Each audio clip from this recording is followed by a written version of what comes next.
జీవితంలో మనం పిలవగానే వచ్చేవాళ్ళు పక్కింటి వాళ్ళండి. అమెరికా వాళ్ళు, ఆస్ట్రేలియా వాళ్ళు అమ్మాయిలు మన దగ్గరికి రారమ్మా. ముందు ఎదురింటి వాళ్ళతో సఖ్యంగా ఉండాలి, పక్కింటి వాళ్ళతో సఖ్యంగా ఉండాలి. రైల్లో ప్రయాణం చేస్తున్నామంటే మన ఎదురుగా కూర్చున్న వాళ్ళకంటే ఎవరూ మనకి బంధువులు ఉండరు. వాళ్ళకి ముందు నమస్కారం చేయాలి. ఎందుకంటే రాత్రి గుండెపోటు వస్తే వాడే బెళ్ళెత్తాడు, లేకపోతే కనీసం తెలియబరుస్తాడు ఎవరికైనా. నువ్వు పుట్టింటికి ఫోన్ చేసినా అత్తింటికి ఫోన్ చేసినా ఎవడొస్తాడండి రైల్లో ఇక్కడ.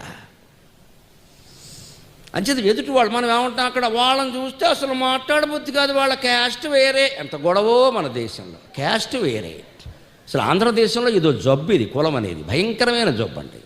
మొత్తం ఇతర మతాల కంటే హిందూ మతం వెనకబడుతోంది, హిందువుల్లో ఐక్యత లేదనే ఆరోపణ ఉంది. హిందువుల్లో ఐక్యత లేకపోవడానికి ఈ కులం అనే పిశాచం కారణం అండి. దీన్ని వదిలే వరకు మనకు ఐక్యత ఉండదండి. మనం ఎంతసేపు కులం కులం కులం కులం కులం పేరు మీద ఓ సంఘం, ఆ సంఘం పేరు మీదే కార్యక్రమాలు, సిగ్గు లేకపోతే సరి. ఆ సంఘం పేరు